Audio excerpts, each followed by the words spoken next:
നമസ്കാരം, ഹൈറേഞ്ച് വാർത്തകളിലേക്ക് സ്വാഗതം. ആദ്യം പ്രധാന വാർത്തകൾ. CPM നേതാക്കന്മാർക്ക് എല്ലാ തോന്നിവാസവും ചെയ്യാനുള്ള സാഹചര്യം സർക്കാർ സൃഷ്ടിക്കുന്നു എന്നതിന്റെ ഉദാഹരണമാണ് പരുന്തുംപാറയിലെ ഭൂമി കയ്യേറ്റമെന്ന് ഡീൻ കുര്യാക്കോസ് MP. CPM ഉന്നത നേതാക്കന്മാരും അവരുടെ ബിനാമികളും കൂടി ചേർന്ന കയ്യേറ്റത്തിന് നേതൃത്വം നൽകുമ്പോൾ ഉദ്യോഗസ്ഥർ ഇതിന് കൂട്ടുനിന്നു. ഗവൺമെന്റിന്റെ പരിപൂർണമായ തണലിലാണ് ഇതെല്ലാം സംഭവിച്ചതെന്നും ഡീൻ കുര്യാക്കോസ്. സുപ്രീം കോടതിയിൽ തുടരുന്ന CHR കേസിൽ സംസ്ഥാന സർക്കാരിന്റെ മെല്ലെപ്പോക്ക് നയം അന്തിമ തീരുമാനം വൈകാൻ കാരണമാകുന്നതായി നിയമവിദഗ്ധർ. സുപ്രീം കോടതിയുടെ CHRലെ പട്ടയവിലക്ക് മറികടക്കാൻ പോലും സംസ്ഥാന സർക്കാരിന്റെ കൃത്യമായ ഇടപെടലുകൾ ഉണ്ടായില്ലെന്ന് ആരോപണവുമായി കർഷക സംഘടനകൾ. അക്രമണവും അരാജകത്വവും വരുത്തിവെച്ച ഒരു തലമുറയെ നശിപ്പിച്ച കേരളത്തിന്റെ ഭാവി ഇരുളടയ്ക്കുകയാണ് SFI എന്ന ഡീൻ കുര്യാക്കോസ് MP. കാഞ്ചിയാറിൽ മഹാത്മാഗാന്ധി കുടുംബസംഗമം ഉദ്ഘാടനം ചെയ്ത് സംസാരിക്കുകയായിരുന്നു അദ്ദേഹം. ഡ്രൈഡേയിൽ അനധികൃതമായി മദ്യവിൽപ്പന നടത്തിയ 2 CPIM ബ്രാഞ്ച് സെക്രട്ടറിമാർ അറസ്റ്റിൽ. Rajakumari B division branch secretary Nariyanikkad Vijayan, Odakka city branch secretary Praveen Kuriakose എന്നിവരാണ് പിടിയിലായത്. വിശദമായ വാർത്തകൾ. എല്ലാ നിലയിലും സമ്പൂർണമായ അനിശ്ചിതാവസ്ഥ സാധാരണക്കാരിലേക്ക് ഒരു വശത്ത് അടിച്ചേൽപ്പിക്കുമ്പോൾ മറുവശത്ത് യഥേഷ്ടം CPM നേതാക്കന്മാർക്ക് എല്ലാ തോന്നിവാസവും ചെയ്യാനുള്ള സാഹചര്യം സർക്കാർ സൃഷ്ടിക്കുന്നു എന്നതിന്റെ ഉദാഹരണമാണ് പരുന്തുംപാറയിലെ ഭൂമി കയ്യേറ്റവും തുടർ നടപടികളിലെ അനിശ്ചിതാവസ്ഥയുമെന്ന് ഡീൻ കുര്യാക്കോസ് MP. CPM ഉന്നത നേതാക്കന്മാരും അവരുടെ ബിനാമികളും കൂടിച്ചേർന്ന കയ്യേറ്റത്തിന് നേതൃത്വം നൽകുമ്പോൾ ഉദ്യോഗസ്ഥർ ഇതിന് കൂട്ടുനിന്നു. ഗവൺമെന്റിന്റെ പരിപൂർണമായ തണലിലാണ് ഇതെല്ലാം സംഭവിച്ചത്. പ്രകൃതി വിഭവങ്ങൾ കൊള്ളയടിച്ച് എല്ലാ അർത്ഥത്തിലും ജില്ലയ്ക്കെതിരായി യുദ്ധപ്രഖ്യാപനം നടത്തുന്ന CPMനെ ഒറ്റപ്പെടുത്തുന്നതിനായി ശക്തമായ പ്രതിഷേധ പരിപാടികൾക്ക് നേതൃത്വം നൽകുമെന്നും MP പറഞ്ഞു. ജില്ലയിലെ CPM നേതാക്കന്മാർ ഓരോ തരത്തിൽ പ്രവർത്തിച്ചുകൊണ്ടിരിക്കുന്നു എന്നുള്ളതിന്റെ മറ്റൊരു തെളിവാണ് പരുന്തുംപാറയിലെ ഭൂമി കയ്യേറ്റം. ഇവിടെ പാവപ്പെട്ടവന് പട്ടയം അനുവദിക്കാത്ത ഒരു ഗവൺമെന്റ്, സാധാരണക്കാരന് വീട് വയ്ക്കാൻ അനുമതി നൽകാത്ത ഒരു ഗവൺമെന്റ്, യാതൊരു വികസന പ്രവർത്തനവും ഈ ജില്ലയിൽ നടത്താത്ത ഒരു ഗവൺമെന്റ്, എല്ലാ നിലയിലും സമ്പൂർണമായ അനിശ്ചിതാവസ്ഥ ഒരു വശത്ത് അടിച്ചേൽപ്പിക്കുകയും മറുവശത്ത് യഥേഷ്ടം CPM നേതാക്കന്മാർക്ക് എല്ലാ തോന്നിവാസവും ചെയ്യുവാനുള്ള സാഹചര്യങ്ങൾ സൃഷ്ടിച്ചു എന്നുള്ളതാണ് പരുന്തുംപാറ കയ്യേറ്റത്തിലൂടെ നമുക്ക് മനസ്സിലാക്കാൻ കഴിയുന്നത്. 500-ലധികം ഏക്കർ ഭൂമി അവിടെ അന്യാധീനപ്പെട്ടു പോയിരിക്കുന്നു എന്നുള്ളതാണ് ഇപ്പോൾ നമുക്ക് വിളിച്ചിട്ട് വരുന്ന കാര്യം. CPMന്റെ ഉന്നത നേതാക്കന്മാരും അവരുടെ ബിനാമികളും ഒക്കെ കൂടിച്ചേർന്നാണ് ഈ കയ്യേറ്റത്തിന് നേതൃത്വം നൽകിയിട്ടുള്ളത്. ഉദ്യോഗസ്ഥരുടെയൊക്കെ വലിയ സഹായം ഈ കാര്യത്തിൽ ഉണ്ടായിട്ടുണ്ട്. ഗവൺമെന്റിന്റെ പരിപൂർണമായ തണലിലാണ് ഈ കാര്യങ്ങൾ സംഭവിച്ചിട്ടുള്ളത്. തീർച്ചയായും ഇത് എതിർക്കപ്പെടേണ്ടതാണ്. ഇതിനെതിരെ ശക്തമായ പ്രതിഷേധം രേഖപ്പെടുത്തുന്നു. ഇവിടെ കഴിഞ്ഞ ദിവസം യൂത്ത് കോൺഗ്രസ് ഉൾപ്പെടെ പ്രതിഷേധവുമായി മുന്നോട്ട് പോയിട്ടുണ്ട്. ഐക്യജനാധിപത്യ മുന്നണിയും ഇന്ത്യൻ നാഷണൽ കോൺഗ്രസ് പ്രസ്ഥാനവുമെല്ലാം ഒറ്റക്കെട്ടായി ഈ കാര്യത്തിൽ ഈ ഭൂമി കയ്യേറ്റത്തിനെതിരെ സാധാരണക്കാരെ അവരുടെ അവകാശങ്ങൾ നിഷേധിക്കുകയും എന്നാൽ ഈ മാഫിയ സംഘങ്ങൾക്ക് എല്ലാ തരത്തിലുമുള്ള സാഹചര്യങ്ങൾ സൃഷ്ടിക്കുകയും ചെയ്യുന്ന ഈ ഇരട്ട നീതി, അതിലുപരിയായി നാടിനെ കൊള്ളയടിക്കുന്ന പ്രകൃതി വിഭവങ്ങൾ കൊള്ളയടിച്ചുകൊണ്ട് എല്ലാ അർത്ഥത്തിലും ഈ ജില്ലയ്ക്കെതിരെ, ഈ നാടിനെതിരെ വലിയ തോതിലുള്ള യുദ്ധപ്രഖ്യാപനം നടത്തിയിരിക്കുന്ന CPMനെ ഒറ്റപ്പെടുത്തുന്നതിന് വേണ്ടി, ഈ മാഫിയ സംഘത്തെ തുരത്തുന്നതിന് വേണ്ടിയിട്ടുള്ള ശക്തമായ പ്രതിഷേധങ്ങൾക്ക് പാർട്ടിയും മുന്നണിയും നേതൃത്വം കൊടുക്കുമെന്ന് ഈ ഘട്ടത്തിൽ ഒരിക്കൽ കൂടി അറിയിക്കുകയാണ്. സുപ്രീം കോടതിയിൽ തുടരുന്ന CHR കേസിൽ സംസ്ഥാന സർക്കാരിന്റെ മെല്ലെപ്പോക്ക് നയം അന്തിമ തീരുമാനം വൈകാൻ കാരണമാകുന്നതായി നിയമവിദഗ്ധർ. സുപ്രീം കോടതിയുടെ CHRലെ പട്ടയവിലക്ക് മറികടക്കാൻ പോലും സംസ്ഥാന സർക്കാരിന്റെ കൃത്യമായ ഇടപെടലുകൾ ഉണ്ടായില്ലെന്ന് കർഷക സംഘടനകൾ ആരോപിക്കുന്നു. കഴിഞ്ഞ ഒക്ടോബർ 24-നാണ് CHRൽ പട്ടയം നൽകുന്നതിന് സുപ്രീം കോടതി വിലക്കേർപ്പെടുത്തിയത്. CHR വനമാണെന്നും ഇവിടെ നൽകിയിട്ടുള്ള പട്ടയങ്ങളും പാട്ടങ്ങളും റദ്ദാക്കി ഭൂമി ഏറ്റെടുക്കണമെന്നും ആവശ്യപ്പെട്ട് പരിസ്ഥിതി സംഘടന 2 പതിറ്റാണ്ട് മുൻപ് നൽകിയ ഹർജിയിലെ തുടർ നടപടികളുടെ ഭാഗമായാണ് കോടതി പട്ടയവിലക്ക് ഏർപ്പെടുത്തിയത്. എന്നാൽ അന്ന് ഇതിനെതിരെ സർക്കാർ അഭിഭാഷകൻ എതിർപ്പുന്നയിച്ചില്ല. അടുത്ത തവണ കേസ് പരിഗണിക്കുമ്പോൾ സർക്കാർ എതിർ സത്യവാങ്മൂലം നൽകി വിലക്ക് നീക്കാൻ നിയമ നടപടി സ്വീകരിക്കുമെന്നായിരുന്നു പ്രതീക്ഷ. എന്നാൽ ഡിസംബറിൽ കേസ് പരിഗണിച്ചപ്പോഴും അതുണ്ടായില്ല. പിന്നീട് ഇതുവരെ സുപ്രീം കോടതി കേസ് പരിഗണിച്ചിട്ടില്ല. ഒരു വർഷക്കാലമായി ഇടുക്കി ജില്ലയിലെ എல்லை പട്ടയം നൽകുന്നത് ഹൈക്കോടതി തടസ്സപ്പെടുത്തിയിരിക്കുന്നു. കഴിഞ്ഞ 6 മാസക്കാലമായി 93-ലെ ചട്ടപ്രകാരം കൊടുക്കേണ്ടുന്ന പട്ടയ നടപടി സുപ്രീം കോടതിയും തടഞ്ഞിരിക്കുന്നു. ഈ കാര്യത്തിൽ കോടതിയിൽ സർക്കാർ എടുത്ത നിലപാടിലുണ്ടായിട്ടുള്ള ഗുരുതരമായ വീഴ്ച നിലനിൽക്കെ തന്നെ ഈ വിഷയം പരിഹരിക്കുന്നതിന് വേണ്ട കോടതി ഇടപെടൽ ഗവൺമെൻറ് ഭാഗത്തു നിന്നും ഉണ്ടാകുന്നില്ല. ഇത് കുറ്റകരമായ അനാസ്ഥയാണ്. ഇടുക്കിയിലെ ഭൂപ്രശ്നങ്ങൾ പരിഹരിക്കുമെന്ന് പറഞ്ഞ് ജില്ല ഒട്ടാകെ പ്രകടനങ്ങളും പ്രതിഷേധിക്കുന്നവരെ കുറ്റക്കാരാക്കി മാറ്റുന്ന പ്രവണത അവസാനിപ്പിച്ച് ഇടുക്കിയിലെ LDF നേതൃത്വം ഈ കാര്യത്തിൽ ശക്തമായ ഇടപെടൽ നടത്തണമെന്നാണ് ഞങ്ങൾക്ക് പറയാനുള്ളത്. ഇക്കാര്യത്തിൽ ഗുരുതരമായ വീഴ്ച ഇടത് ഗവൺമെൻറ്റിനുണ്ടായിട്ടുണ്ട്. അതുകൊണ്ട് തന്നെ വളരെ അടിയന്തരമായി ഈ കേസിൻ്റെ വസ്തുതകൾ കോടതിയിൽ ബോധ്യപ്പെടുത്തുന്നതിന് ഗവൺമെന്റ് നടപടിയെടുക്കണമെന്നാണ് ഞങ്ങൾ ആവശ്യപ്പെടുന്നത്. 1964 ഭൂപതിവ് ചട്ടപ്രകാരമുള്ള പട്ടയ വിതരണം 2024 ജനുവരി 10 ഹൈക്കോടതി വിലക്കേർപ്പെടുത്തിയതോടെ ഫലത്തിൽ ജില്ലയിലെ പട്ടയ വിതരണം പൂർണ്ണമായും നിലച്ച സ്ഥിതിയാണ്. ഈ സാഹചര്യത്തിൽ ജില്ലയിലെ CHR മേഖലയിലെ പട്ടയ നടപടികളെങ്കിലും പുനരാരംഭിക്കാൻ സംസ്ഥാന സർക്കാർ സുപ്രീം കോടതിയിൽ മെമ്മോ ഫയൽ ചെയ്ത് കേസ് പരിഗണിക്കാൻ നടപടി സ്വീകരിക്കണമെന്ന് കർഷക സംഘടനകൾ ആവശ്യപ്പെട്ടിരുന്നു. സുപ്രീം കോടതി ഈ വിധി പുറപ്പെടുവിക്കുമ്പോൾ ഇത് 2009 ഇതേ കോടതി തന്നെ അനുവദിക്കപ്പെട്ട കേസാണെന്നുള്ള കാര്യം ശ്രദ്ധയിൽപ്പെടുത്തിയിരുന്നെങ്കിൽ ഇത് സ്റ്റേയിലേക്ക് പോകില്ലായിരുന്നു. ആ കാര്യത്തിൽ ഗവൺമെൻറ് ഭാഗം ഗുരുതരമായ വീഴ്ച തന്നെയാണ് കാണിച്ചിരിക്കുന്നത്. അതുപോലെ തന്നെയാണ് ഹൈക്കോടതിയിൽ ഒരു കേവലം 71 മുമ്പ് എന്നുള്ള കൈവശക്കാരെന്നുള്ള അംഗീകരിക്കപ്പെട്ടത് സർക്കാർ നയമാണ്. അതിനുള്ള അവകാശം കേരള സർക്കാരിനുണ്ട്. ആ ഉണ്ടെന്നുള്ള ബോധ്യം കോടതിയെ ബോധ്യപ്പെടുത്താൻ കുറ്റകരമായ പരാജയമാണ് ഗവൺമെൻറ് ഭാഗത്തുണ്ടായിട്ടുള്ളത്. ഇവിടെ ലാൻഡ് രജിസ്റ്ററിൽ പേര് ഉള്ള കൈവശം എന്ന് 71 മുമ്പ് കൈവശം രേഖപ്പെടുത്തവർക്ക് മാത്രമേ പട്ടയം നൽകുന്നുള്ളൂ എന്നുള്ള കാര്യവും കോടതിയെ ബോധ്യപ്പെടുത്തുന്നതിൽ പരാജയപ്പെട്ടു. അതുകൊണ്ട് തന്നെ ഈ വിഷയത്തിൽ വേണ്ടത്ര ഗൗരവം കാണിക്കാതെ ഇനിയും മുന്നോട്ട് പോകുന്നത് ഈ ജനതയോടുള്ള കടുത്ത വഞ്ചനയായി കാണേണ്ടി വരും. അതുകൊണ്ട് തന്നെ ഇതിന് ശക്തമായ പ്രതികരണങ്ങളുമായി കർഷക സംഘടനകൾ രംഗത്ത് വരും എന്നാണ് ഇക്കാര്യത്തിൽ പറയാനുള്ളത്. പട്ടയം നൽകാനാകാതെ സാഹചര്യം വ്യക്തമാക്കി സർക്കാർ റിവ്യൂ പെറ്റീഷൻ നൽകിയാൽ സുപ്രീം കോടതിയിൽ നിന്ന് അനുകൂല തീരുമാനമുണ്ടാകുമെന്നാണ് നിയമവിദഗ്ധരും പറയുന്നത്. 1986 CHRൽ ഉൾപ്പെടുന്ന 20,363.159 ഹെക്ടർ ഭൂമിക്ക് പട്ടയം നൽകാൻ കേന്ദ്ര സർക്കാർ അനുമതി നൽകിയിരുന്നു. ഇതിനെതിരെ പരിസ്ഥിതി സംഘടന ആദ്യം ഹൈക്കോടതിയെ സമീപിച്ചെങ്കിലും അനുകൂല വിധിയുണ്ടായില്ല. തുടർന്ന് സുപ്രീം കോടതിയെ സമീപിച്ചു. 2009 ഹൈക്കോടതി വിധി അംഗീകരിച്ച സുപ്രീം കോടതി CHR മേഖലയിൽ പട്ടയം നൽകാൻ അനുമതി നൽകി. സർക്കാർ അഭിഭാഷകന് ഇക്കാര്യം സുപ്രീം കോടതിയെ ബോധ്യപ്പെടുത്താൻ കഴിയാത്തതാണ് ഇപ്പോൾ വീണ്ടും പട്ടയവിലക്കിന് കാരണമായതെന്നാണ് ആക്ഷേപം. ആക്രമണവും അരാജകത്വവും വരുത്തിവെച്ച് ഒരു തലമുറയെ നശിപ്പിച്ച് കേരളത്തിന്റെ ഭാവി ഇരുളടയ്ക്കുകയാണ് SFI എന്ന് ഡീൻ കുര്യാക്കോസ് MP. കോൺഗ്രസ് കാഞ്ചിയാർ മണ്ഡലം കമ്മിറ്റിയുടെ നേതൃത്വത്തിൽ സംഘടിപ്പിച്ച മഹാത്മാഗാന്ധി കുടുംബ സംഗമം ഉദ്ഘാടനം ചെയ്ത് സംസാരിക്കുകയായിരുന്നു അദ്ദേഹം. വരാനിരിക്കുന്ന തെരഞ്ഞെടുപ്പുകൾക്ക് മുന്നോടിയായി നടത്തുന്ന മിഷൻ 2025 ഭാഗമായിട്ടാണ് കോൺഗ്രസ് കാഞ്ചിയാർ മണ്ഡലം കമ്മിറ്റിയുടെ നേതൃത്വത്തിൽ മഹാത്മാഗാന്ധി കുടുംബസംഗമം നടത്തിയത്. യോഗത്തിൽ സ്വാതന്ത്ര്യ സമര കാലഘട്ടം മുതൽ കാഞ്ചിയാറ്റിലും പരിസര പ്രദേശങ്ങളിലും ഇന്ത്യൻ നാഷണൽ കോൺഗ്രസ് പ്രവർത്തനങ്ങളുടെ പതാകവാഹകരും മാർഗദർശികളുമായിരുന്ന മുൻ മണ്ഡലം പ്രസിഡന്റുമാരുടെ ഛായാചിത്രം അനാച്ഛാദനം ചെയ്തു. സമൂഹത്തിൽ വ്യക്തിമുദ്ര പതിപ്പിച്ചവരെ യോഗത്തിൽ ആദരിച്ചു.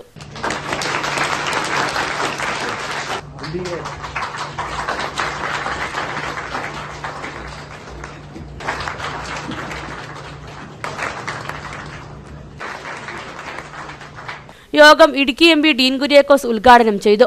SFI താലിബാൻ മോഡലിനും അപ്പുറത്തേക്ക് വളർന്നിരിക്കുന്നു. ആക്രമണവും അരാജകത്വവും വരുത്തിവെച്ച് ഒരു തലമുറയെ നശിപ്പിക്കുകയും കേരളത്തിന്റെ ഭാവി ഇരുളടയ്ക്കുകയും ചെയ്യുകയാണ്. പോലീസും SFIയും ഈ മാഫിയയ്ക്ക് മുന്നിൽ മുട്ടുമടക്കുന്നു. സ്വന്തം മാതാപിതാക്കളെയും സഹോദരങ്ങളെയും സഹപാഠികളെയും കൊന്നെടുക്കുന്ന തലത്തിലേക്ക് കേരളീയ യുവത്വത്തെ ഈ ഭരണകൂടം വഴി നയിച്ചു എന്നതാണ് യഥാർത്ഥ സത്യം. എന്നിട്ട് ആ കുറ്റങ്ങൾ മലയാള സിനിമയ്ക്ക് മേൽ വയ്ക്കുന്നു. എന്നാൽ സിനിമകൾക്ക് അനുമതി നൽകുന്നതും ഇതേ സർക്കാരാണ് എന്നത് ഓർമ്മ വേണമെന്നും MP പറഞ്ഞു. നമ്മുടെ ചെറുപ്പക്കാർ സത്യത്തിൽ നമ്മുടെ ക്യാമ്പസുകളിൽ ഏതു തരത്തിലാണ് ഇന്ന് ഈ മാഫിയയുടെ പിടിയിൽ അകപ്പെട്ടിരിക്കുന്നത്? എവിടെയാണ് ഇവിടെ നിയമ സംവിധാനം നിലനിൽക്കുന്നത്? SFI എന്ന് പറയുന്ന ഒരു താലിബാൻ മോഡൽ എന്ന് പറഞ്ഞാൽ പോലും ഒരുപക്ഷെ കുറവായി പോകുന്ന സ്ഥിതിയാണ്. അത്രത്തോളം അക്രമവും അരാജകത്വവും വരുത്തിവെച്ച് ഒരു തലമുറയെ ആകെ നശിപ്പിച്ച് കേരളത്തിന്റെ ഭാവിയെ പോലും ഇരുളടച്ചു കളയുന്ന വിധത്തിലേക്ക് ആ സംഘടന ഇന്ന് വിദ്യാർത്ഥികളെയും ചെറുപ്പക്കാരെയും അവരുടെ മസ്തിഷ്കങ്ങളെയും എല്ലാ തരത്തിലും ഈ പറയപ്പെടുന്ന ദുശീലങ്ങളുടെയും ദുശ്ചേരികളുടെയും അനീതികളുടെയും ഒക്കെ നിലയിലേക്ക് യുവത്വത്തെ വഴി നീക്കുന്ന നിലയിലേക്ക് കാര്യങ്ങൾ കൊണ്ടുപോയിക്കൊണ്ടിരിക്കുകയാണ്. പോലീസും നിയമ സംവിധാനങ്ങളുമെല്ലാം ഈ മാഫിയയുടെ മുൻപിൽ മുട്ടുമടക്കുന്ന ഒരു സ്ഥിതിയാണ്. സ്വന്തം അച്ഛനെയും അമ്മയെയും അതിനപ്പുറത്ത് സഹപാഠിയെയും എല്ലാം കൊന്നൊടുക്കുന്ന തരത്തിലേക്ക് കേരളീയ യുവത്വത്തെ ഈ ഭരണകൂടം വഴി നയിച്ചു എന്നുള്ളതാണ് യഥാർത്ഥമായിട്ടുള്ള സത്യം. എന്നിട്ട് ഇപ്പോൾ പറയാണ് മലയാള സിനിമയാണ് പ്രശ്നം. ആയിരിക്കാം, ഇപ്പൊ സിനിമയാണ് പ്രശ്നം എന്ന് പറയുമ്പോൾ ആരാണ് ഈ സിനിമകൾക്കൊക്കെ സർട്ടിഫിക്കറ്റ് നൽകുന്നത്? ആരാണ് സർട്ടിഫിക്കറ്റ് നൽകുന്നത്? സർക്കാർ തന്നെയാണ്. അത്രത്തോളം വലിയ ഒരു അക്രമോത്സുകത പ്രകടിപ്പിക്കുന്ന തരത്തിൽ ഇത്തരത്തിലുള്ള ചലച്ചിത്രങ്ങൾ സംപ്രേഷണം ചെയ്യുക. അപ്പൊ ആ സംപ്രേഷണം ചെയ്യുന്ന ചലച്ചിത്രങ്ങളാണ് കുഴപ്പമുണ്ടാക്കുന്നതെന്ന് അവിടെ തന്നെ പല ആളുകൾ ഇപ്പൊ പറഞ്ഞുകൊണ്ടിരിക്കുകയാണ്. ഇപ്പൊ യോഗത്തിൽ മണ്ഡലം പ്രസിഡന്റ് അനീഷ് മണ്ണൂർ അധ്യക്ഷത വഹിച്ചു. വിവിധ നേതാക്കളായ EM അഗസ്തി, തോമസ് രാജൻ, ജോർജ് ജോസഫ് പടവൻ, ജോയി വെട്ടിക്കുഴി, തോമസ് മൈക്കിൾ, ഫ്രാൻസിസ് അറക്കപ്പറമ്പ് തുടങ്ങിയവർ പങ്കെടുത്തു. ഡ്രൈഡേയിൽ അനധികൃതമായി മദ്യവിൽപ്പന നടത്തിയ 2 CPM ബ്രാഞ്ച് സെക്രട്ടറിമാർ അറസ്റ്റിൽ. Rajakumari B division branch secretary Nariyanikkattu Vijayan, Odakka city branch secretary Praveen Kuriakose എന്നിവരാണ് അറസ്റ്റിലായത്. 2 വ്യത്യസ്ത സംഭവങ്ങളിലായാണ് എക്സൈസ് സംഘം ഇവരെ പിടികൂടിയത്. ഓട്ടോ ഡ്രൈവറായ പ്രവീണിന്റെ വാഹനത്തിൽ നിന്നുമാണ് വിദേശമദ്യം കണ്ടെത്തിയത്. ഇയാളുടെ കൈവശം 9 ലിറ്റർ മദ്യമുണ്ടായിരുന്നു. മദ്യം കടത്താൻ ഉപയോഗിച്ച ഓട്ടോറിക്ഷയും അടിമാലി എക്സൈസ് കസ്റ്റഡിയിലെടുത്തു. രാജകുമാരി B ഡിവിഷൻ ബ്രാഞ്ച് സെക്രട്ടറിയായ വിജയന്റെ കടയിൽ നിന്നുമാണ് ചില്ലറ വിൽപ്പനയ്ക്കായി സൂക്ഷിച്ചിരുന്ന വിദേശമദ്യം പിടിച്ചെടുത്തത്. ഇയാളുടെ പക്കൽ നിന്ന് 11.220 ലിറ്റർ മദ്യമാണ് നെടുങ്കണ്ടം എക്സൈസ് സംഘം കണ്ടെത്തിയത്. ഇരുവരെയും കോടതിയിൽ ഹാജരാക്കി. വട്ടവട ഗ്രാമപഞ്ചായത്തിലെ തകർന്ന റോഡുകൾ നേരെയാക്കാത്തതിൽ പ്രതിഷേധിച്ച് വട്ടവടയിൽ ഹർത്താൽ പ്രഖ്യാപിച്ച് കോൺഗ്രസ്. മാർച്ച് 4 രാവിലെ 6 മുതൽ വൈകിട്ട് 5 വരെയാണ് ഹർത്താലിന് ആഹ്വാനം ചെയ്തിട്ടുള്ളത്. അവശ്യ സർവീസുകളെ ഹർത്താലിൽ നിന്നും ഒഴിവാക്കിയിട്ടുണ്ട്. വട്ടവടയിൽ തകർന്നു കിടക്കുന്ന വിവിധ റോഡുകളുടെ ടാറിംഗ് ജോലികൾ നടത്തണമെന്ന ആവശ്യം കഴിഞ്ഞ കുറേ കാലങ്ങളായി നിലനിൽക്കുന്നതാണ്. നിർമ്മാണം സംബന്ധിച്ച് ഇടയ്ക്കിടെ പ്രഖ്യാപനങ്ങൾ ഉണ്ടാകാറുണ്ടെങ്കിലും മുന്നോട്ടുപോക്ക് ഉണ്ടാവാറില്ലെന്നാണ് ആക്ഷേപം. പഴന്തോട്ടം, ചിലന്തിയാർ, സാമിയാറളക്കുടി, കൂടലാർക്കുടി, വത്സലപ്പെട്ടിക്കുടി തുടങ്ങി പഞ്ചായത്തിലെ ഒട്ടുമിക്ക ഇടങ്ങളിലേക്കുമുള്ള റോഡുകളും നിർമ്മാണം കാത്തുകിടക്കുകയാണ്. റോഡുകൾ തകർന്നതോടെ ആശുപത്രികളിലേക്കും സ്കൂളിലേക്കും മറ്റിതര ആവശ്യങ്ങൾക്കുമൊക്കെയുള്ള പ്രദേശവാസികളുടെ യാത്ര അതീവ ദുഷ്കരമായി കഴിഞ്ഞു. ഈ സാഹചര്യത്തിലാണ് റോഡ് നിർമ്മാണം ആവശ്യപ്പെട്ട് കോൺഗ്രസ് പ്രതിഷേധം ഘടിപ്പിക്കുന്നത്. പ്രതിഷേധ സൂചകമായി ഈ മാസം 4-ന് രാവിലെ 6 മുതൽ വൈകിട്ട് 5 വരെ വട്ടവടയിൽ കോൺഗ്രസ് ഹർത്താലിന് ആഹ്വാനം ചെയ്തു. ഈ സ്കൂൾ ബസ് നിർത്തിയിട്ട് കഴിഞ്ഞ രണ്ട് കൊല്ലത്തിന് മുമ്പ് നിർത്തി വെച്ചു. ഇപ്പോൾ അതുകൊണ്ട് ഓരോ വിദ്യാർത്ഥിയും അതുപോലെ സ്കൂൾ കുട്ടികളും ജീപ്പിലാണ് ഈ സ്കൂളിലേക്ക് ചെല്ലുന്നത്.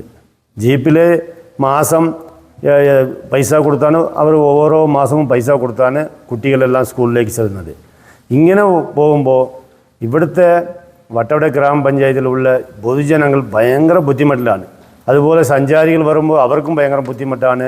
ഇവിടെ പച്ചക്കറി കൃഷി ലോഡ് ചെയ്ത് കൊണ്ടുപോകാനും ബുദ്ധിമുട്ടാണ്, ഭയങ്കര ബുദ്ധിമുട്ടാണ്. അതുകൊണ്ട് ഞങ്ങൾ പല പ്രാവശ്യം സർക്കാരിനോട് ആവശ്യപ്പെട്ടിട്ടും ഒരു നടപടിയുമല്ല. അതുകൊണ്ടാണ് ഈ വട്ടവട ഗ്രാമപഞ്ചായത്ത് മുഴുവനും ഈ മാർച്ച് 4-ാം തീയതി ചൊവ്വാഴ്ച ഹർത്താൽ പ്രഖ്യാപിച്ചിട്ടുണ്ട്. തകർന്നു കിടക്കുന്ന റോഡുകൾ വട്ടവടയുടെ കാർഷിക മേഖലയ്ക്കും വിനോദസഞ്ചാര മേഖലയ്ക്കും വലിയ തിരിച്ചടിയാണ് സമ്മാനിക്കുന്നത്. തകർന്ന റോഡിലൂടെ ഒരിക്കലെത്തിയ വിനോദസഞ്ചാരികൾ വീണ്ടും വട്ടവടയിലേക്ക് എത്താൻ മടിക്കുന്നു. കുണ്ടും കുഴിയും താണ്ടിയുള്ള യാത്ര തങ്ങൾ മടുത്തെന്നും ഇനിയും റോഡ് നിർമ്മാണം സാധ്യമായില്ലെങ്കിൽ ഹർത്താലിന് ശേഷം ശക്തമായ തുടർ പ്രതിഷേധ പരിപാടികളുമായി മുമ്പോട്ടു പോകുമെന്നും കോൺഗ്രസ് നേതാക്കൾ വട്ടവടയിൽ വ്യക്തമാക്കി. കൊച്ചി ധനുഷ്കോടി ദേശീയപാതയിൽ ബൈക്കിൽ യുവാക്കളുടെ അഭ്യാസ പ്രകടനം. ദേശീയപാതയുടെ ഭാഗമായ മൂന്നാർ ദേവികുളം റോഡിൽ ദേവികുളം ബ്ലോക്ക് പഞ്ചായത്ത് ഓഫീസിന് സമീപമാണ് യുവാക്കൾ അഭ്യാസ പ്രകടനം നടത്തിയത്. ഈ ദൃശ്യങ്ങളാണ് ഇപ്പോൾ നവമാധ്യമങ്ങളിൽ പ്രചരിച്ചിട്ടുള്ളത്. ഒരിടവേളയ്ക്ക് ശേഷം മൂന്നാറിൽ വീണ്ടും വാഹനങ്ങളിലുള്ള അഭ്യാസ പ്രകടനവും സാഹസിക യാത്രകളും ആവർത്തിക്കപ്പെടുകയാണ്. കഴിഞ്ഞ ദിവസം ചിത്തിരപുരത്തിന് സമീപം യുവതി കാറിൽ അപകടകരമായി യാത്ര ചെയ്തിരുന്നു. ഇതിന് പിന്നാലെയാണിപ്പോൾ ദേശീയപാതയുടെ ഭാഗമായ മൂന്നാർ ദേവികുളം റോഡിൽ ബൈക്കിൽ യുവാക്കളുടെ അഭ്യാസ പ്രകടനം. ദേവികുളം ബ്ലോക്ക് പഞ്ചായത്ത് ഓഫീസിന് സമീപമാണ് യുവാക്കൾ അഭ്യാസ പ്രകടനം നടത്തിയത്. ഈ സമയം റോഡിൽ വേറെയും നിരവധി വാഹനയാത്രികരുണ്ടായിരുന്നു. അങ്ങേയറ്റം അപകടകരമായ രീതിയിൽ 2 യുവാക്കളാണ് റോഡിലൂടെ ബൈക്ക് ഓടിച്ചത്. നാളുകൾക്ക് മുമ്പ് മൂന്നാർ ഗ്യാപ്പ് റോഡിൽ വാഹനത്തിലുള്ള സാഹസിക യാത്ര ആവർത്തിക്കപ്പെടുന്ന സാഹചര്യമുണ്ടായിരുന്നു. സമാന സംഭവങ്ങൾ വർദ്ധിച്ചതോടെ മോട്ടോർ വാഹന വകുപ്പും പോലീസും നടപടിയും പരിശോധനയും കടുപ്പിച്ചു. നിയമലംഘകർക്കെതിരെ നിയമ നടപടിയിലേക്ക് കടന്നിരുന്നു. ബോധവൽക്കരണ പരിപാടികളും സംഘടിപ്പിച്ചു. ഇതിനുശേഷം സാഹസിക യാത്രയ്ക്ക് മുതിരുന്നവരുടെ എണ്ണം കുറഞ്ഞിരുന്നു. ഉപ്പുതറ കാക്കത്തോട് കൂപ്പിലെ തടിവെട്ട് തടസ്സപ്പെടുത്തുകയും തൊഴിലാളിയുടെ തൊഴിൽ നഷ്ടപ്പെടുത്തുകയും ചെയ്ത കോൺഗ്രസ് INTUC ഉപ്പുതറ മണ്ഡലം കമ്മിറ്റി പ്രസിഡന്റുമാർക്കെതിരെ പ്രതിഷേധ യോഗം സംഘടിപ്പിച്ചു. CPM area secretary MT Saji ഉദ്ഘാടനം ചെയ്തു. കാക്കത്തോട് തടിവെട്ടുകൂപ്പിലെ തൊഴിലാളികളുടെ തൊഴിൽ നഷ്ടപ്പെടുത്തുന്ന രീതിയിൽ പ്രവർത്തനം നടത്തുന്ന കോൺഗ്രസ് മണ്ഡലം പ്രസിഡന്റ് VS ഷാൽ, INTUC നേതാക്കന്മാർ എന്നിവർക്കെതിരെയാണ് ഉപ്പുതറയിൽ CITU പ്രതിഷേധ പ്രകടനവും പൊതുസമ്മേളനവും നടത്തിയത്. പ്രകടനം വലിയ പാലം ജംഗ്ഷൻ ചുറ്റി പാലം ജംഗ്ഷനിൽ സമാപിച്ചു. തുടർന്ന് വില്ലേജ് ഓഫീസിന് സമീപം പ്രത്യേകം തയ്യാറാക്കിയ സമരപ്പന്തലിൽ നടന്ന പൊതുസമ്മേളനം ഏരിയ സെക്രട്ടറി MT സജി ഉദ്ഘാടനം ചെയ്തു. 16,000 ഗ്രൂപ്പുള്ള ഒരു സംവിധാനമാണ് കോൺഗ്രസ് എന്ന് പറഞ്ഞാൽ. ആര് വന്നാലും അവർക്കൊരു അഭിപ്രായം, അവരൊരു നേതാവ്, അവർക്കൊരു തീരുമാനം. അല്ലാതെ CITU പോലെ കൂടിയാലോചിച്ച് ഒരു തീരുമാനമെടുത്ത് ആ തീരുമാനം നടപ്പാക്കുന്ന സംഘടനയല്ല INTUC. ഈ 4 പരാതിക്കാരും കൂടെ കഴിഞ്ഞ മാസം 15-ാം തീയതിക്ക് ശേഷം ഹൈക്കോടതിയെ സമീപിച്ചു. ഹൈക്കോടതിയെ സമീപിച്ചിട്ട് ഹൈക്കോടതിയെ ബോധ്യപ്പെടുത്തിയിരിക്കുന്നത് എന്താണെന്നറിയാം? അത് 400 തൊഴിലാളികളെ ബാധിക്കപ്പെടുന്ന പ്രശ്നം മാത്രമല്ല, ഉപ്പുതറ പഞ്ചായത്തിന്റെ പ്രധാനപ്പെട്ട കാർഷിക മേഖലയായ ഉപ്പുതറ കാക്കത്തോട് മാട്ടുതാവളം മത്തായിപ്പാറ വളകോട് ആദിവാസി മേഖല കണ്ണമ്പടി അടക്കം കാർഷിക മേഖലയെ ഏറ്റവും ഗുരുതരമായി ബാധിക്കപ്പെടുന്ന ആരോപണമാണ് INTUCയുടെ ഞാനിവിടെ പേര് പറഞ്ഞ ആളുകൾ ബോധിപ്പിച്ചിരിക്കുന്നത്. പരിപാടിയിൽ auto taxi union area secretary R Ravikumar, CPIM Upputhara local secretary K Kalesh Kumar, Valakode local secretary MU Satheesan, headload timbers workers union president CK Prasad, Cheenthala local secretary VP Polson, Manesh എന്നിവർ സംസാരിച്ചു.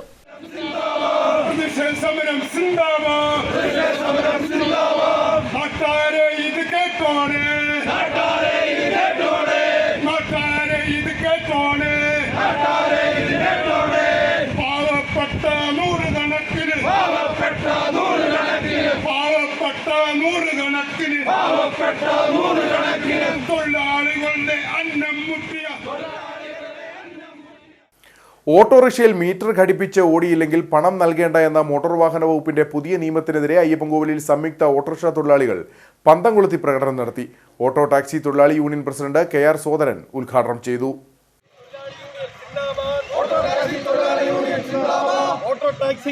യൂണിയൻ സിന്ദാബാദ്. ഓട്ടോ ടാക്സി തൊഴിലാളി യൂണിയൻ സിന്ദാബാദ്. മാർച്ച് 1 മുതൽ ഓട്ടോറിക്ഷകളിൽ മീറ്റർ ഘടിപ്പിക്കുകയും സവാരിയിൽ മീറ്റർ ചാർജ് മാത്രമേ വാങ്ങാവുള്ളൂ, ഇല്ലെങ്കിൽ സൗജന്യ യാത്ര എന്ന മോട്ടോർ വാഹന വകുപ്പിന്റെ പുതിയ നിയമത്തിനെതിരെ ശക്തമായ പ്രതിഷേധമാണ് അയ്യപ്പൻകോവിൽ ഉപ്പുതറ മേഖലകളിൽ നടന്നത്. ഒരു കാരണവശാലും മീറ്റർ ഇട്ട് ഓടാൻ സാധിക്കില്ലെന്ന നിലപാടിലാണ് തൊഴിലാളികൾ. ഇതോടൊപ്പം മീറ്റർ ഇട്ട് ഓടിയാൽ കിട്ടുന്ന തുച്ഛമായ വരുമാനം കൊണ്ട് ഡീസൽ, വീട്ടുചെലവുകൾ എന്നിവ സാധിക്കാതെ വരികയും ഓട്ടോ പ്രസ്ഥാനം ഉപേക്ഷിക്കേണ്ട അവസ്ഥ വരികയും ചെയ്യും. ഈ ഒരു സാഹചര്യത്തിലാണ് ഓട്ടോ ടാക്സി തൊഴിലാളി യൂണിയന്റെയും മേരിക്കുളം, പരപ്പ്, മാട്ടുക്കട്ട മേഖലകളിലെ സംയുക്ത ഓട്ടോറിക്ഷ തൊഴിലാളികളുടെയും നേതൃത്വത്തിൽ പന്തംകൊളുത്തി പ്രകടനം സംഘടിപ്പിച്ചത്. മേരിക്കുളത്തു നിന്ന് ആരംഭിച്ച പ്രകടനം മാട്ടുക്കട്ട ടൗൺ ചുറ്റിയ ശേഷം നടന്ന യോഗത്തിൽ ഓട്ടോ ടാക്സി തൊഴിലാളി യൂണിയൻ പ്രസിഡന്റ് KR സോദരൻ ഉദ്ഘാടനം ചെയ്തു. ട്രാൻസ്പോർട്ട് കമ്മീഷണറുടെ ഉത്തരവിനെതിരായിട്ട് ശക്തമായ നിലപാട് സ്വീകരിക്കുകയും അതുപോലെ തന്നെ ഗതാഗത വകുപ്പ് മന്ത്രിക്ക് അതിനെതിരെ മെമ്മോറാണ്ടം കൊടുക്കുകയും ചെയ്തിട്ടുണ്ട്. നാളിതുവരെ അത് സംബന്ധിച്ച് യാതൊരു തീരുമാനങ്ങളും എടുത്തിട്ടില്ല. എന്നാൽ 1-ാം തീയതി മുതൽ കേരളത്തിലെ ലക്ഷക്കണക്കായിട്ടുള്ള ഓട്ടോറിക്ഷ ടാക്സി രംഗത്ത് പണിയെടുക്കുന്ന തൊഴിലാളികൾ അത്തരമൊരു ഉത്തരവ് അംഗീകരിക്കുവാൻ തയ്യാറല്ല എന്ന് തീരുമാനമെടുത്തു കഴിഞ്ഞിരിക്കുകയാണ്. മാത്രമല്ല, തൊഴിലാളികളും അതുപോലെ തന്നെ ജനങ്ങളും തമ്മിലുള്ള സംഘർഷം വളർത്താൻ വേണ്ടി മാത്രമേ അത്തരമൊരു ഉത്തരവ് സഹായകരമാകൂ എന്നുള്ള കാര്യം നമുക്കറിയാം. ജനങ്ങളെയും അതുപോലെ തന്നെ ഓട്ടോറിക്ഷ തൊഴിലാളികളെയും തമ്മിൽ തല്ലിക്കുന്നതിന് വേണ്ടിയും സംഘർഷമുണ്ടാക്കുന്നതിന് വേണ്ടി വളരെ ബോധപൂർവമായിട്ടുള്ള പരിശ്രമമാണ് ട്രാൻസ്പോർട്ട് കമ്മീഷണർ സ്വീകരിച്ചിട്ടുള്ളത്. പരിപാടിയിൽ AL Satheesan, NA Mani, Antony Joseph, MN Shiju, Stanley, TU Babu, Navas Babu തുടങ്ങിയവർ സംസാരിച്ചു. നിരവധി ഓട്ടോറിക്ഷ തൊഴിലാളികളും പ്രകടനത്തിൽ പങ്കെടുത്തു. കട്ടപ്പന ലയൺസ് ക്ലബിന്റെ നേതൃത്വത്തിൽ സൗജന്യ ENT മെഡിക്കൽ ക്യാമ്പ് നടന്നു. Ernakulam Naushad ENT hospital and research സെന്ററിലെ പ്രശസ്തനായ മൈക്രോ സർജൻ ഡോക്ടർ മുഹമ്മദ് നൌഷാദിന്റെ നേതൃത്വത്തിൽ 4 ഡോക്ടേഴ്സും 14 സ്റ്റാഫും അടങ്ങുന്ന മെഡിക്കൽ സംഘമാണ് പരിശോധന നടത്തിയത്. അന്ന് മുതൽ ഇന്ന് വരെ ഞാൻ ലിസിയിൽ വർക്ക് ചെയ്തു, വൈക്കത്ത് വർക്ക് ചെയ്തു. അപ്പോഴൊക്കെ തന്നെ ഇടുക്കിയിൽ നിന്ന് വരുന്ന രോഗികൾ ഒരു വേറിട്ട അനുഭവമാണ്. എന്തുകൊണ്ടെന്ന് പറഞ്ഞാൽ സത്യസന്ധത നമ്പർ 1 ഞങ്ങൾ തന്നെ പറയുകയാണ്. സ്ഥിരമായിട്ട് ഈ ലോകത്ത് രോഗികളെ ഞങ്ങൾ കണ്ടുകൊണ്ടിരിക്കുന്നു. പല ജില്ലകളിൽ നിന്നും, പല സംസ്ഥാനങ്ങളിൽ നിന്നും, പല രാജ്യങ്ങളും കണ്ടുകൊടുത്തതിൽ വേറിട്ട രോഗികളാണ് ഇടുക്കിക്കാർ. രോഗം കൊണ്ടല്ല, അവരുടെ പെരുമാറ്റം കൊണ്ടും സ്വഭാവം കൊണ്ടും. ഡോക്ടർമാർ ശസ്ത്രക്രിയ ചെയ്യുന്നു, മരുന്ന് തരുന്നു, ചികിത്സിക്കുന്നു. പരസ്പര വിശ്വാസത്തിലുള്ള ഒരു രോഗിക്ക് നമ്മൾ ചികിത്സ ചെയ്യുമ്പോൾ ഞങ്ങളുടെ രോഗം ഫലിക്കാനുള്ള സാധ്യത 300%. ആ വിശ്വാസം ഉള്ള രോഗികളാണ് ഇടുക്കിയിലെ ബഹുഭൂരിപക്ഷം. കട്ടപ്പന ലയൺസ് ഹാളിൽ വെച്ചാണ് സൗജന്യ ENT മെഡിക്കൽ ക്യാമ്പ് സംഘടിപ്പിച്ചത്. കുട്ടികളിലും മുതിർന്നവരിലുമുള്ള കൂർക്കംവലി, ചെവിവേദന, ചെവിയിലെ പഴുപ്പ്, കേൾവിക്കുറവ്, മൂക്കിൽ ദശ വളരുന്നത്, മൂക്കിന്റെ പാലം വളവ്, സൈനസൈറ്റിസ്, തലവേദന, തലകറക്കം എന്നിവയ്ക്കുള്ള സൗജന്യ രോഗനിർണയവും മരുന്ന് വിതരണവും നടന്നു. കൂടാതെ ക്യാമ്പിൽ പങ്കെടുത്ത അർഹരായവർക്ക് സൗജന്യ നിരക്കിൽ ശസ്ത്രക്രിയയും ശ്രവണ സഹായം നൽകുന്നതിനായുള്ള ക്രമീകരണവും ഒരുക്കിയിരുന്നു.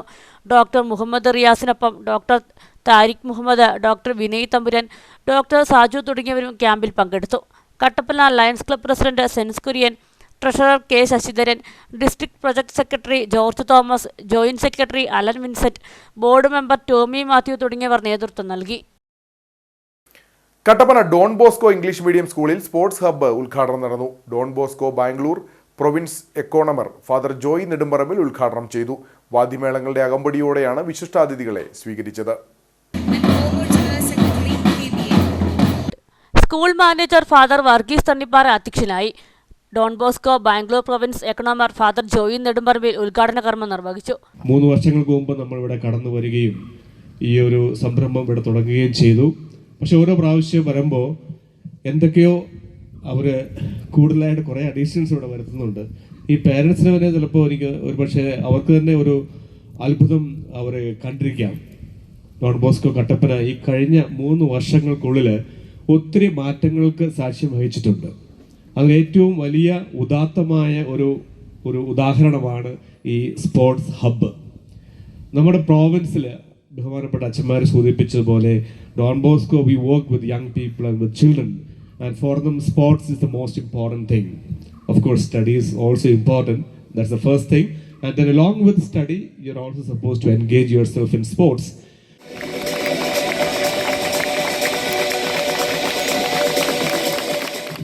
കേരള ബാസ്കറ്റ്ബോൾ അസോസിയേഷൻ മുൻ ജനറൽ സെക്രട്ടറിയും ഫിബ റഫറീസ് കമ്മീഷണറുമായ doctor Prince K Mattam basketball അക്കാദമിയുടെ ഉദ്ഘാടനം നിർവഹിച്ചു. ഇടുക്കി ജില്ലാ ഫുട്ബോൾ അസോസിയേഷൻ പ്രസിഡന്റും മുൻ സന്തോഷ് ട്രോഫി കളിക്കാരനുമായ ഡോക്ടർ PA സലീംകുട്ടി ഫുട്ബോൾ അക്കാദമിയുടെ ഉദ്ഘാടനം നിർവഹിച്ചു. അന്താരാഷ്ട്ര ടേബിൾ ടെന്നീസ് റഫറിയായ ജോസഫ് ചാക്കോ ടേബിൾ ടെന്നീസ് അക്കാദമിയുടെയും school PTA president Sunny Xavier badminton അക്കാദമിയുടെയും ഉദ്ഘാടനം നിർവഹിച്ചു.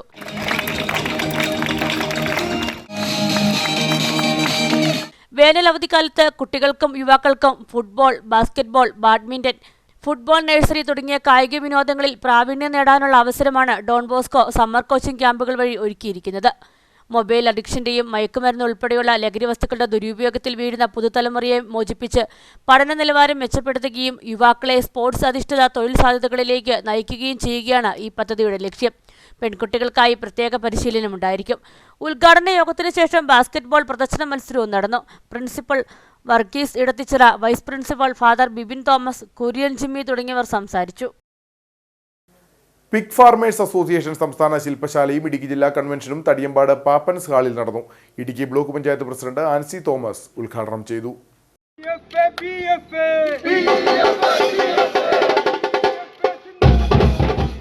പിഗ് ഫാർമേഴ്സ് അസോസിയേഷൻ സംസ്ഥാന ശില്പശാലയും ഇടുക്കി ജില്ലാ കൺവെൻഷനുമാണ് വാഴത്തോപ്പ് പാപ്പൻസ് ഹാളിൽ നടന്നത്. PFA സംസ്ഥാന പ്രസിഡന്റ് TM ജോഷി അധ്യക്ഷനായി. Idukki block panchayat president Ancy Thomas ഉദ്ഘാടനം ചെയ്തു. അതിനുശേഷം നമ്മളെ കാർന്നു കോവിഡ് മഹാമാരി ഉണ്ടായപ്പോൾ നമ്മുടെ പന്നി കർഷകരെ, അതുപോലെ തന്നെ പന്നി കർഷകരും ക്ഷീര കർഷകരും കാർഷിക മേഖലയിൽ പണിയെടുക്കുന്ന ആളുകളുമൊക്കെ നമ്മുടെ സമസ്ത മേഖലയും സ്തംഭിപ്പിച്ചുകൊണ്ട് കോവിഡും മഹാപ്രളയത്തിന് പിന്നെ ഒത്തിരിയേറെ കൃഷിയും മൃഗങ്ങളും ഒക്കെ നമുക്ക് നഷ്ടപ്പെടുകയും ഒക്കെ ചെയ്ത സാഹചര്യത്തിൽ സംസ്ഥാന ഗവൺമെന്റിന്റെ നമ്മളിലുള്ള കരുതലിൽ ആ ഒരു രീതിയിൽ ചട്ടങ്ങൾ ഭേദഗതി ചെയ്തുകൊണ്ട് പന്നി കർഷകർക്ക് ഒത്തിരിയേറെ ആനുകൂല്യങ്ങൾ നേടിയെടുക്കുന്നതിനായിട്ട് സംസ്ഥാന തലത്തിൽ രൂപം കൊണ്ട ഒരു സംഘടനയാണ് പിഗ് ഫാമേഴ്സ് അസോസിയേഷൻ. വാഴത്തോപ്പ് ഗ്രാമപഞ്ചായത്ത് പ്രസിഡന്റ് ജോർജ് പോൾ മുഖ്യപ്രഭാഷണം നടത്തി. Senior veterinary surgeon doctor Leena Paul, doctor Ramya, ശുചിത്വ മിഷൻ സംസ്ഥാന കോർഡിനേറ്റർ എൻ ജഗജീവൻ എന്നിവർ ക്ലാസ് നയിച്ചു. സംസ്ഥാന സെക്രട്ടറി PR വിശ്വപ്രകാശ് സംഘടനാ റിപ്പോർട്ട് അവതരണം നടത്തി. PFA സംഘാടന സമിതി ചെയർമാൻ വിശാൽ ജോർജ്, മാർട്ടിൻ സ്നാളൂർ, ജീൻസ് ജോർജ്, ജിജോ തോമസ് എന്നിവർ സംസാരിച്ചു. തുടർന്ന് ഇടുക്കി ജില്ലാ കൺവെൻഷന് തുടക്കമായി. സംസ്ഥാന ജില്ലാ നേതാക്കളും നിരവധി അംഗങ്ങളും പരിപാടിയിൽ പങ്കെടുത്തു. Israel Malayali art, literature and social ഫോറത്തിന്റെ നേതൃത്വത്തിൽ ആരംഭിക്കുന്ന ഈ മാഗസീനായ ലുമിനാരിയുടെ ലോഗോ പ്രകാശനം തിങ്കളാഴ്ച നടക്കും. ഡിജിറ്റൽ പ്ലാറ്റ്ഫോമിൽ നടക്കുന്ന ലോഗോ പ്രകാശനം കേരള സാഹിത്യ അക്കാദമി അംഗവും കേന്ദ്ര സാഹിത്യ അക്കാദമി അവാർഡ് ജേതാവുമായ മോബിൻ മോഹൻ നിർവഹിക്കും. പ്രതിസന്ധികളുടെ നാളുകളിൽ പ്രത്യാശയുടെ പൊൻകിരണങ്ങൾ സ്വപ്നം കണ്ടുകൊണ്ട് ജീവിത നൗക തൊഴിയുന്ന ഓരോ പ്രവാസിയും നമ്മുടെ സമ്പദ് വ്യവസ്ഥയുടെ നെടുന്തൂണായി നിലനിൽക്കുന്നവരാണ്. പ്രവാസികളിടയിൽ സർഗാത്മകതയ്ക്ക് പുത്തുണർവ് നൽകുകയാണ് ഇസ്രായേൽ മലയാളി കൂട്ടായ്മയായ Israel Malayali art, literature and social forum. മാനസികോല്ലാസത്തിനും അവരുടെ സർഗാത്മക കഴിവുകൾ കണ്ടെത്തി വളർത്തിയെടുക്കുന്നതിനുമായി കൂട്ടായ്മയുടെ നേതൃത്വത്തിൽ ഒരുക്കിയിരിക്കുന്ന ഡിജിറ്റൽ മാഗസിനാണ് ലുമിനാരി. പ്രവാസത്തിന്റെ കണ്ണീരും കഥനങ്ങളും പ്രതീക്ഷകളും നിറമുള്ള സ്വപ്നങ്ങളും ചാലിച്ച സർഗാത്മക സൃഷ്ടികൾ ജനങ്ങൾക്ക് മുന്നിൽ എത്തിക്കുകയെന്നതാണ് ലുമിനാരിയുടെ ലക്ഷ്യം. ലുമിനാരിയുടെ ലോഗോ പ്രകാശനം തിങ്കളാഴ്ച ഡിജിറ്റൽ പ്ലാറ്റ്ഫോമിൽ നടക്കും. ഋതുക്കൾ മാറി മാറി വരുമ്പോഴും രാപകലില്ലാതെ കഷ്ടപ്പെടുന്ന പ്രവാസികൾക്ക് തങ്ങളുടെ സർഗവാസനകളെ പരിപോഷിപ്പിക്കുന്നതിനുള്ള ഒരു വേദിയൊരുക്കുകയാണ് ഇമൽസ് ഫോറം എന്ന പേരിൽ അറിയപ്പെടുന്ന Israel Malayalees arts, literature and social forum. ഇമൽസിന്റെ നേതൃത്വത്തിൽ ആരംഭിക്കുന്ന ഡിജിറ്റൽ മാഗസിനാണ് ലുമിനാരി. ലുമിനാരിയുടെ ലോഗോ പ്രകാശനം ഈ വരുന്ന തിങ്കളാഴ്ച രാത്രി 8 മണിക്ക് ഡിജിറ്റൽ പ്ലാറ്റ്ഫോമിൽ നടക്കും. കേരള സാഹിത്യ അക്കാദമി അംഗവും കേന്ദ്ര സാഹിത്യ അക്കാദമി അവാർഡ് ജേതാവുമായ മോബിൻ മോഹൻ ലോഗോ പ്രകാശനം ചെയ്യും. യോഗത്തിൽ Israel Malayali art, literature and social forum general coordinator Reji CK അധ്യക്ഷത വഹിക്കും. Chief editor Vijil Tomy, editorial board അംഗങ്ങളായ സൽജി ഇട്ടിത്തോപ്പ്, മിനി പുളിക്കൽ, ഷിബു കുര്യാക്കോസ് തുടങ്ങിയവർ സംസാരിക്കും. കട്ടപ്പന ക്രൈസ്റ്റ് ട്യൂഷൻ സെന്ററിൽ SSLC പരീക്ഷയിൽ പങ്കെടുക്കുന്ന വിദ്യാർത്ഥികൾക്കായി പ്രത്യേക പ്രാർത്ഥനയും ഗ്രീൻ ലീഫ് എക്സലൻസി അവാർഡ് ദാനവും നടന്നു. മാർച്ച് 3 മുതലാണ് പരീക്ഷ ആരംഭിക്കുന്നത്. കട്ടപ്പന സഹകരണ ബാങ്ക് പ്രസിഡന്റ് ജോയ് വെട്ടിക്കുഴി ഉദ്ഘാടനം ചെയ്തു. കട്ടപ്പന കല്ലുകുന്ന് ക്രൈസ്റ്റ് ട്യൂഷൻ സെന്റർ ഏർപ്പെടുത്തുന്ന ഗ്രീൻ ലീഫ് എക്സലൻസി അവാർഡിന് assistant command DYSP PO Roy, press club president MD ബിബിൻദാസ്, KT Sebastian എന്നിവർ അർഹരായി. ജോയ് വെട്ടിക്കുഴി അവാർഡ് കൈമാറി. സത്യസന്ധതയോടുകൂടി അർപ്പണ മനോഭാവത്തോടുകൂടി ജോലി ചെയ്യുന്ന ഒരാളെയും ദൈവം കൈവിടില്ല. ഒരു സംശയം വേണ്ട. അത് ഏത് സബ്ജക്റ്റ് പഠിക്കുന്നുവെന്നോ അല്ലെങ്കിൽ ഏത് ഡിഗ്രി പാസ്സായെന്നോ അതൊന്നും നിങ്ങൾ അതിനെപ്പറ്റി ഒന്നും നിങ്ങൾ ഒരാശങ്കയും നിങ്ങൾക്ക് വേണ്ട. ഇന്ന ഡിഗ്രി പഠിച്ചെങ്കിൽ മാത്രമേ രക്ഷപ്പെടൂ എന്ന് ഒരിടത്തും എഴുതി വെച്ചിട്ടില്ല. ഇന്ന സബ്ജക്റ്റ് പഠിച്ചെങ്കിൽ മാത്രമേ രക്ഷപ്പെടൂ എന്ന് ഒരിടത്തും എഴുതി വെച്ചിട്ടില്ല. ഒരു പ്രത്യേക സബ്ജക്റ്റ് പഠിച്ചു എന്നുള്ളത് കൊണ്ട് അതിലൂടെ അങ്ങ് രക്ഷപ്പെട്ടു പോരും എന്നും പ്രതീക്ഷിക്കുന്നു. നമ്മുടെ പേര് വിദ്യാഭ്യാസത്തിലുള്ള ഒരു മെച്ചപ്പെട്ട ഡിഗ്രി എന്നും അല്ലല്ലോ ഒരാളുടെ ജീവിതം എങ്ങനെയാണെന്ന് തീരുമാനിക്കുന്നത്. അത് നമ്മുടെ ഡിഗ്രി എന്നൊക്കെ പറയുന്നത് നമ്മുടെ ജീവിതത്തിൻ്റെ ഒരു ഭാഗം മാത്രമാണ്. അതുകൊണ്ട് മാത്രമല്ല, ഒരുപാട് ഘടകങ്ങൾ ഒന്നു ചേർന്ന് വരുമ്പോഴാണ് നമുക്ക് ഒരു മെച്ചപ്പെട്ട ജീവിതം നമുക്കുണ്ടാവുന്നത്. അപ്പോൾ അതുകൊണ്ട് ആ ഘടകങ്ങളിൽ ഒന്ന് മാത്രമാണ് നമ്മളുടെ ഡിഗ്രി എന്നൊക്കെ പറയുന്നത്. കട്ടപ്പന കല്ലുകുന്ന് ക്രൈസ്റ്റ് ട്യൂഷൻ സെന്റർ ഹാളിൽ വെച്ചാണ് അവാർഡ് വിതരണവും സെമിനാറും നടന്നത്. SSLC പരീക്ഷയ്ക്കായി തയ്യാറെടുക്കുന്ന കുട്ടികൾക്ക് ടെൻഷനില്ലാതെ പരീക്ഷ എഴുതാമെന്ന വിഷയത്തിൽ HCN MD Georgy Mathew seminar നയിച്ചു. യോഗത്തിൽ മികച്ച വിജയം കൈവരിച്ച കുട്ടികൾക്ക് ഉപഹാരങ്ങളും നൽകി.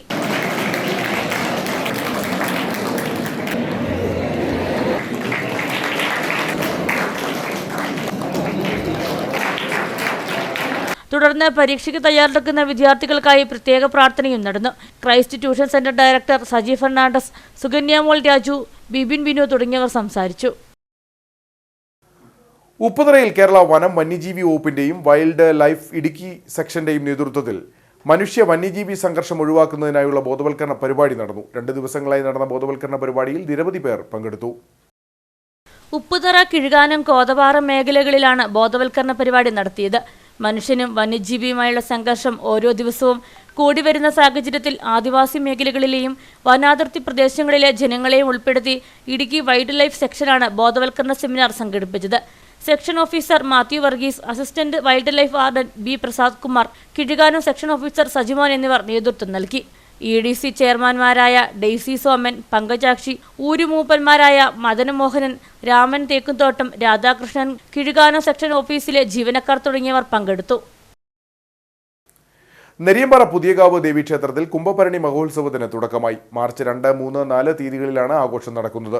ഉത്സവത്തിന്റെ ഭാഗമായി കൊടിമര ഘോഷയാത്രയും തൃക്കൊടിയേറ്റും നടന്നു. നരിയമ്പാറ പുതിയകാവ് ദേവീക്ഷേത്രത്തിലാണ് കുംഭഭരണി മഹോത്സവത്തിന് തുടക്കമായത്. ഉത്സവത്തിന്റെ ആരംഭമെന്നോണം ഞായറാഴ്ച ക്ഷേത്രത്തിൽ കൊടിമര ഘോഷയാത്രയും തൃക്കൊടിയേറ്റും നടന്നു.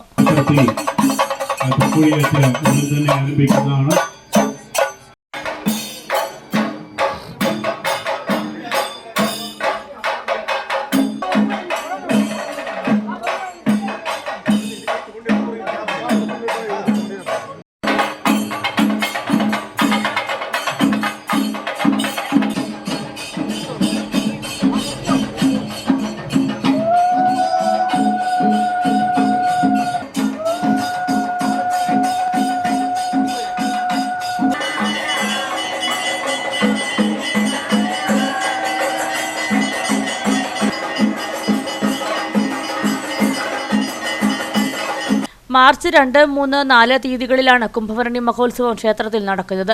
എല്ലാ വർഷത്തെയും പോലെ ഇത്തവണയും വിപുലമായി ആഘോഷിക്കാനാണ് ക്ഷേത്രം ഭാരവാഹികളുടെ തീരുമാനം. നെരിയമ്പാറ പുതിയകാവ് ദേവീക്ഷേത്രത്തിലെ കുംഭഭരണി മഹോത്സവം ഇന്ന് കൊടിയേറ്റോടുകൂടി ക്ഷേത്രസന്നിധിയിൽ ആരംഭിച്ചിരിക്കുന്നു. 3 ദിവസം നിൽക്കുന്ന മഹോത്സവമാണ് ക്ഷേത്രത്തിൽ ഒരുക്കിയിരിക്കുന്നത്.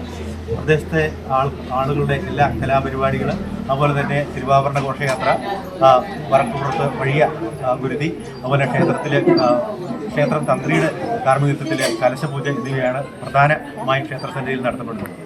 ആദ്യ ദിനമായി ഞായറാഴ്ച പറവഴിപ്പാട്, കൊടിമരച്ചുവട്ടിൽ പറവെപ്പ് തുടങ്ങിയ ചടങ്ങുകൾ നടന്നു. വൈകിട്ട് ശബരിഗിരി ഭജൻസ് നെരിയമ്പാറ നേതൃത്വം നൽകിയ ഭജനയും നടന്നു.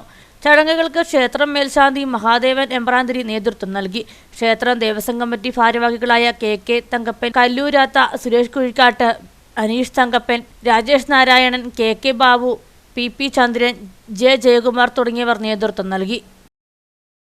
പണിക്കൻകുടി ശ്രീ മംഗലേശ്വരി ദേവീക്ഷേത്രത്തിലെ കുംഭഭരണി മഹോത്സവത്തിന് തുടക്കമായി. ഉത്സവം മാർച്ച് 4 സമാപിക്കും. ഉത്സവത്തിന്റെ 2ാം ദിനമായ തിങ്കളാഴ്ച രാവിലെ 8:30 മുതൽ മഹാപൊങ്കാല നടക്കും. വൈകിട്ട് ദീപാരാധന, ഭഗവതി സേവ, വിളക്കെഴുന്നള്ളിപ്പ് തുടങ്ങിയ ചടങ്ങുകളും രാത്രി നൃത്തനൃത്യങ്ങളും നടക്കും. ഉത്സവത്തിന്റെ 3ാം ദിവസമായ ചൊവ്വാഴ്ച ഉച്ചയ്ക്ക് പ്രസാദകൂട്ടം, വൈകിട്ട് അതിവിപുലമായ താലപ്പൊലി ഘോഷയാത്രയും നടക്കും. പണിക്കൻകുടി ശ്രീ മംഗലേശ്വരി ദേവീക്ഷേത്രത്തിലെ കുംഭഭരണി മഹോത്സവത്തിന് തുടക്കമായി. നാളെ ഭക്തി നിർഭരമായ മഹാപൊങ്കാല നടക്കുന്നതായിരിക്കും. നാളെ കഴിഞ്ഞ് അതിഗംഭീരമായ താലപ്പൊലി ഘോഷയാത്ര നടക്കുന്നു. വൈകിട്ട് 6-ന് പുല്ലുകണ്ടം ശ്രീ ധർമ്മശാസ്ത്ര ക്ഷേത്രത്തിൽ നിന്ന് ആരംഭിച്ച് പണിക്കൻകുടി ഗുരുമന്ദിരത്തിലും പണിക്കൻകുടി വിശ്വകർമ്മ ശാഖാമന്ദിരത്തിലും എത്തിയ ശേഷം തുടർന്ന് അമ്പാടിക്കവല ക്ഷേത്രത്തിലെത്തിയ ശേഷം ദേവീസന്നിധിയിൽ സമാപിക്കും. വൈകിട്ട് 6-ന് താലപ്പൊലി ഘോഷയാത്ര പുണ്യപുരാതന വേഷങ്ങളുടെ അകമ്പടിയോടെ നടക്കും. രാത്രി 8:30-ന് കുംഭഭരണി പൂജയും 9:30-ന് കണ്ണൂർ ഹൈബീറ്റ്സിന്റെ ഗാനമേളയും ഉണ്ടാകും.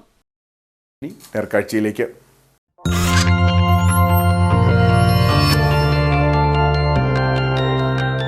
നേർക്കാഴ്ച നിങ്ങൾക്കായി അവതരിപ്പിക്കുന്നത് KG's Jewelry, കോട്ടയം കട. സിൻസ് 1950. പരിശുദ്ധ സ്വർണം വിശ്വസ്ത കരങ്ങളിലൂടെ. ലോക ടൂറിസം മാപ്പിൽ ഇടം നേടിയ ഒരിടമുണ്ട് ഇടുക്കിയിൽ. മൂന്നാറിന്റെ മടിത്തട്ടിൽ സഞ്ചാരികൾ ആരും അറിയാതെ പോയ ഒരിടം, രാജാക്കാട് കള്ളിമാലി വ്യൂ പോയിന്റ്. പൊന്മുടി ജലാശയവും മുളം കാടുകളും പച്ചത്തുരുത്തുകളും മലനിരകളും അസ്തമന കാഴ്ചകളും കള്ളിമാലിയെ വേറിട്ടതാക്കുന്നു. ജില്ലയിലെ തന്നെ ഏറ്റവും മനോഹരമായ ഇടങ്ങളിൽ ഒന്നാണ് കള്ളിമാലി വ്യൂ പോയിന്റ്.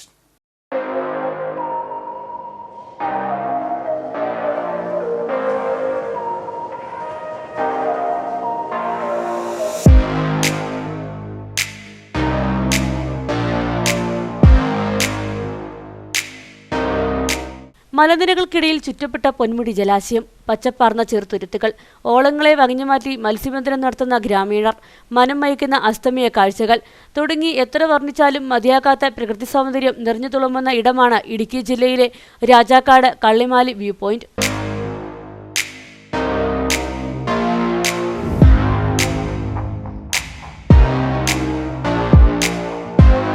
ആരെയും ആകർഷിക്കുന്ന ഈ പ്രകൃതി മനോഹാരിത സഞ്ചാരികൾക്ക് കാണാമറിയത്താണ്. തെക്കിന്റെ കാശ്മീരായ മൂന്നാറിന്റെ മടിത്തട്ടിലാണ് മലനിരകളാൽ ചുറ്റപ്പെട്ട ഈ ജലാശയം. അധികൃതരുടെ അനാസ്ഥയിൽ സഞ്ചാരികളിലേക്ക് എത്തിക്കുവാൻ സാധിക്കാത്ത ഇടമാണിത്. ഇടുക്കിയുടെ ഏറ്റവും മനോഹരമായ വ്യൂ പോയിന്റിലൊരു വ്യൂ പോയിന്റാണ് കള്ളിമാലി വ്യൂ പോയിന്റ്.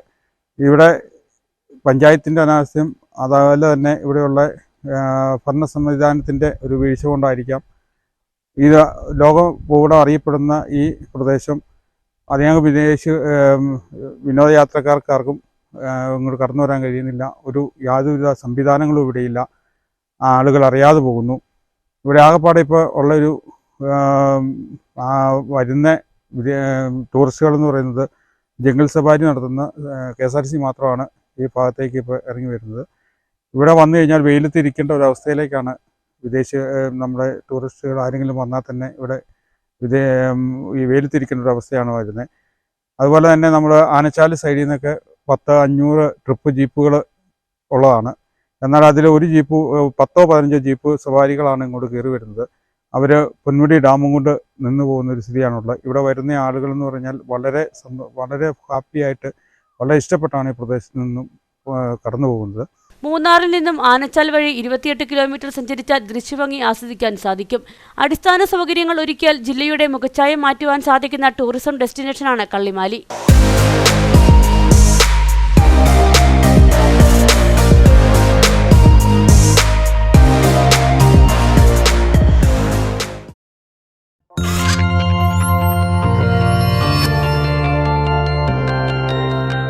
നേർക്കാഴ്ച നിങ്ങൾക്കായി അവതരിപ്പിച്ചത് KG's Jewelry, കോട്ടയം കട. Since 1950.